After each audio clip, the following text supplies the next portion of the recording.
Those of you who don't know Rick Olsen, we are not related. He's Swedish, my husband is Norwegian, and I'm from Texas. Rick is well known to many of us who are owners of farms, and he is incredibly active, not only as the president of Londonderry Fish and Game, probably one of the biggest in the state, right? 1,300 members, they capped it. If you didn't join too late, nah, I'm a member. He also does things that you wouldn't necessarily expect someone who's focused on firearms. He's very involved in fish and wildlife. He manages an 83-acre reserve down, I never know if it's in Londonderry or Litchfield. It's in that nice neighborhood. One of the best ranges in the state of New Hampshire. Rick is also from somewhere else, but it's unclear, being an Army brat, military brat. And Rick is going to talk to us today about a little different aspect of how our rights are being infringed. And if you would, please welcome Rick Olsen, Londonderry Fish and Game.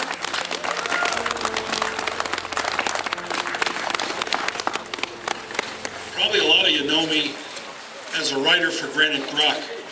One of my pet issues that I write about on Granite Grok is firearms, freedom, laws.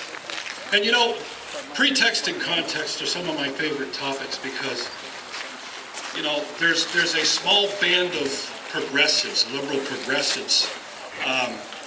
They've changed their approach. They'll say, yeah, go ahead, have your guns. You know, but they'll, you know, require you to micro-stamp your bullets. We know micro-stamping doesn't work. It doesn't do anything. It's just one more arduous layer to limit the quantity, to limit our ammunition, to limit our access. And if that's not enough, yeah, you can have your guns, but we're going to regulate where you shoot and when you shoot. Okay? That's what they love to do. Okay, I'll give you a great example. We've been approved in the town of Londonderry to build a 200 and 400 yard range. You know, there's something inherently wrong with having to go to the town fathers and get their blessing to do something on your own land. Is there not? I mean, seriously. But because that's what we're stuck with, that's what we did. We got approved to build that range, but not without spending about $38,000 to do that. Because we had to file a 25-year drainage plan. We had to get an alteration of terrain permit through the DES. We had to go to the DES and get a dredge and fill to build a bridge. Not fill in wetlands with a swale, to build a bridge, an H20 load-rated bridge. You need to have a permit. We had to have engineered drawings from the contractor supplying those materials to build that bridge. So we got our wet stamp drawings, and we said, Mother, may I? And if you say no to us, we'll sue you. You know, I mean, that was basically our underlying message. Yes. No, we don't. But here's the bottom line, okay? When the anti-gun progressives change their tactics and say, oh, by all means, yay and amen, you can have your guns. The question you want to ask is, okay, we can have our guns, but what related to our guns can we not have, or can we regulate out of existence, or regulate into oblivion, or make it just so costly you can't do it? Zoning. Okay, we've seen zoning all across the state. I'm the president of the New Hampshire Wildlife Federation. We're a group that advocates for hunting, fishing, and trapping rights in the state of New Hampshire. We're not affiliated with the National Wildlife Federation, and that's an important distinction to make, because their big thing right now is climate change. You know, we all know what climate change is. Yes. Are you enjoying this global warming we're having? It's awesome, isn't it?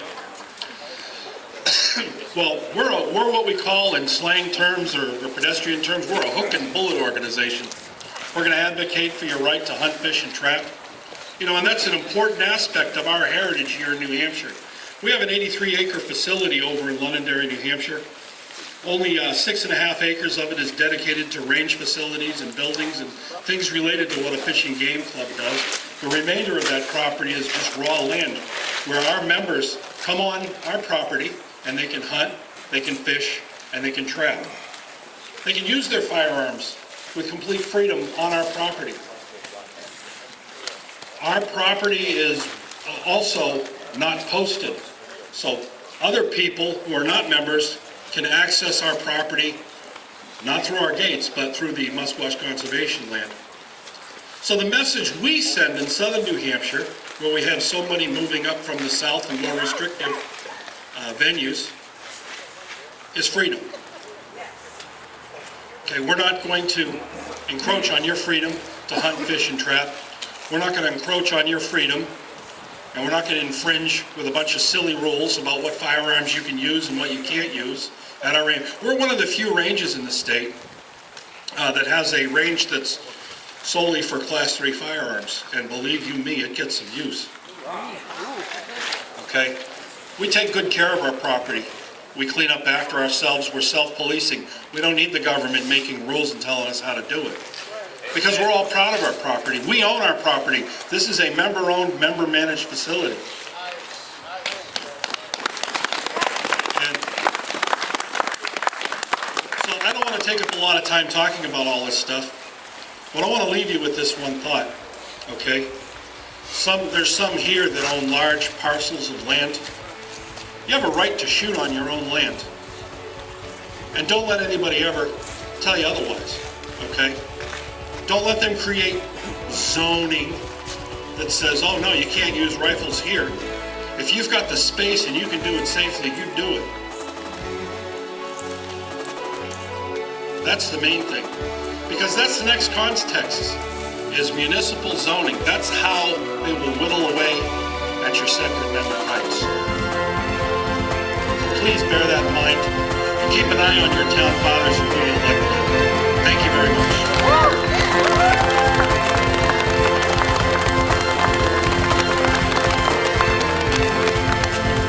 So when's that 200-yard range going to be ready? Good, I should have everything all signed in by then. Yes, absolutely.